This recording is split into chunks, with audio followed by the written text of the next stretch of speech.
You are welcome back to class. Our next lesson is dagesh. Dagesh.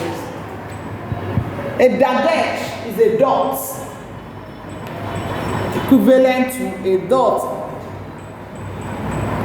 in English. However, the function differs in Hebrew. There are two types of dageshes in Hebrew. The first is what we have learned earlier, but we will still recount it. Is dagesh lenen. Dagesh lenen. And the second is dagesh forte.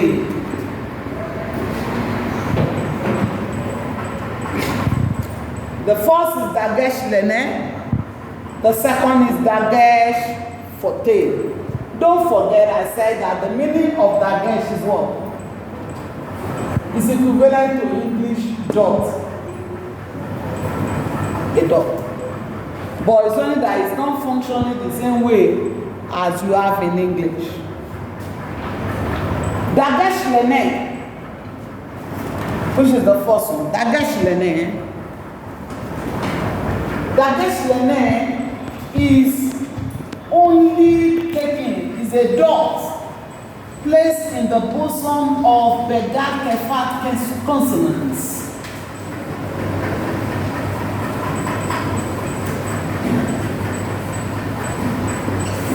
You remember when we were learning the classification of Hebrew consonants? Dagesh lenen is a dot placed in the bosom of these 6 consonants. Begad Kefat consonant. Don't forget that Begad Kefat is an acronym that represents these consonants. You have Bet, you have Gimel, you have Dalet, you have Kaf, you have Pe, and you have Tav.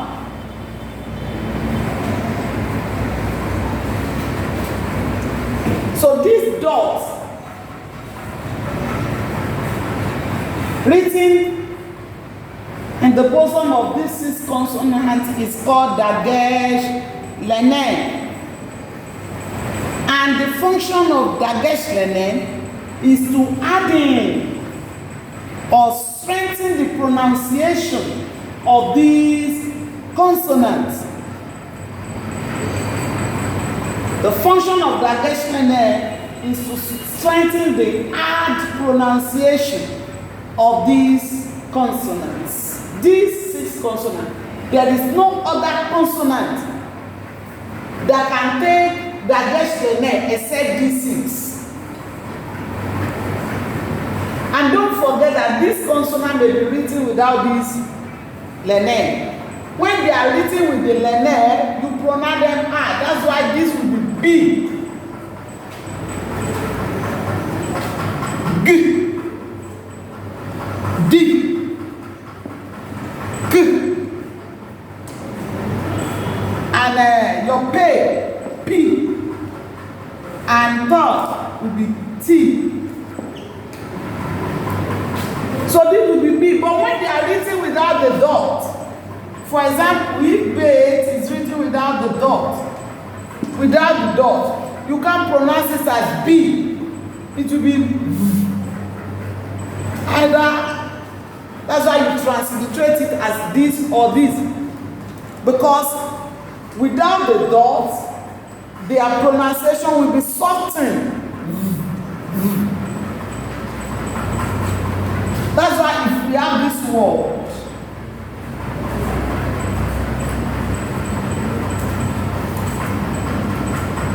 I will translate this to be bear.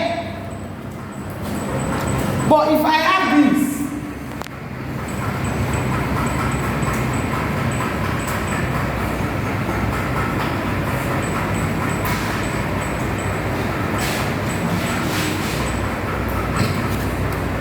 You know the transliteration will be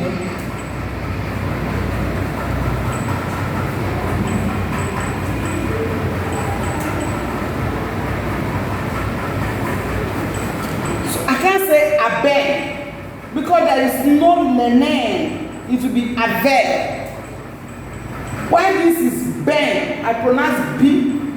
This is ave. Like I corrected you in the previous lesson, you don't say Abraham. It is not Abraham. It's Abraham. So Abraham, because it is written without a lenen. So it's a wrong pronunciation when you say Abraham. Or you say Abraham. You are trying to Englishinize a Hebrew name. It is Abraham.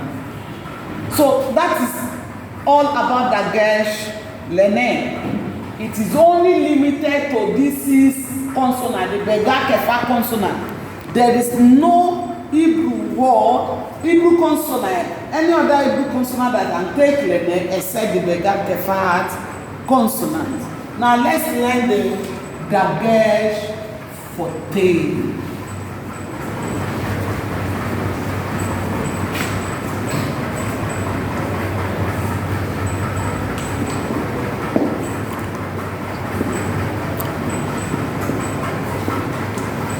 Dagesh forte.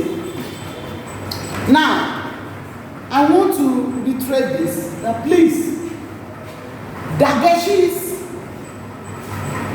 Dageshes are only limited to consonants that are not gutturals. Out of the 23 consonants we have 5 that are gutturals. The remaining 18 are the ones that can take Dagesh. Dot.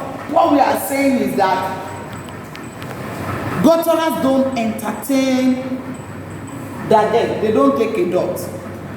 The only one that take a dot amidst them, I will explain later.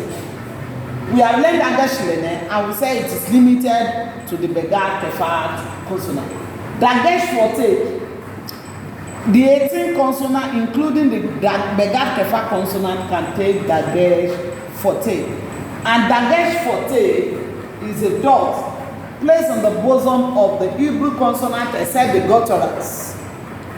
And the function is to double the consonant. The function of Dagesh forte is to double the consonant. Instead of writing the consonant, for example, in English, you can write food. This is 2 vowels following each other. But rather in Hebrew, instead of writing these 2 letters following each other, you write one and put a forte. And so forte, the function is to double the consonant. So any consonant that have forte, the consonant is double. E.g.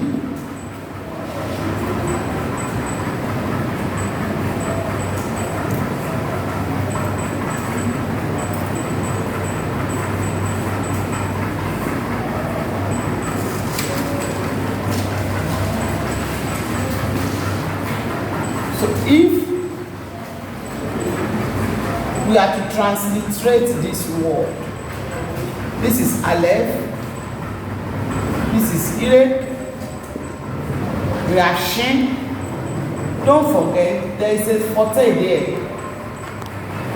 Since it's not a Bega Kefa consonant, you find a dot inside, just know that it is a forte.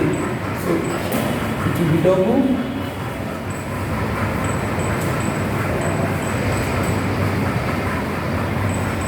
So the pronunciation is ish, sha, ish, sha, ish, sha, because of the forte. Ish, sha, ish, sha. So forte function to double the consonant. That's the function. When you have it in the bosom of a consonant, just know that its function to double the consonant. Another thing I want you to know is that If a Begad Kefa consonant, if a Begad Kefa consonant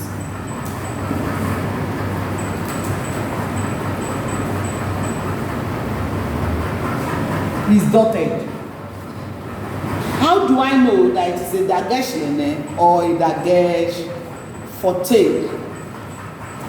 First, when a Begad Kefa consonant begins a word or a syllable, just know that the Dagesh there is what? Dagesh Lene. When it begins a word or a syllable, when any of these begin a word or a syllable, it is Lene.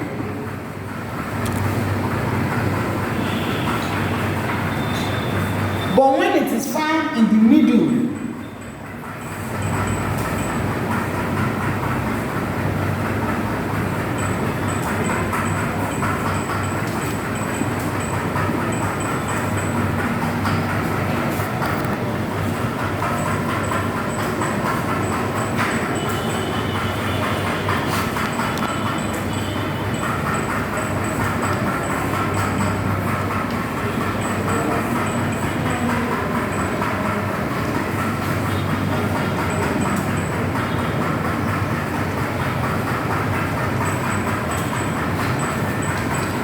when you find it in the middle of a word, then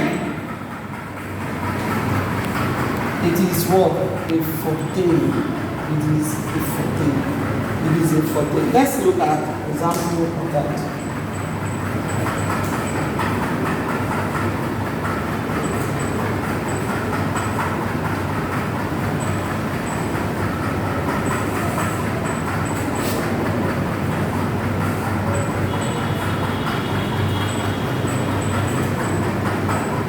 Look at this.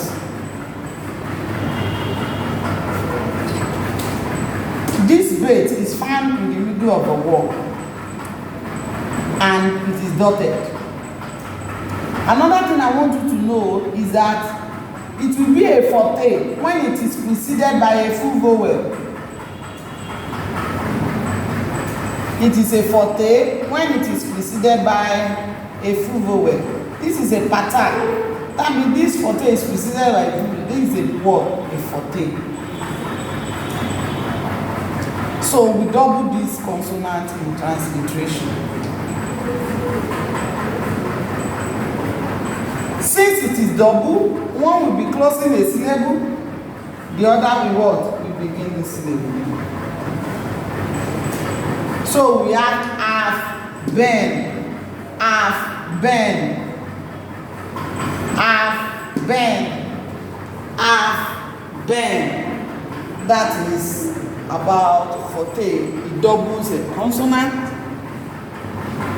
while Lene is limited to the Begad Kefa consonant to strengthen the hard pronunciation of the consonants. Don't forget, kindly note your questions in the comment section and they'll be attended to. Thank you.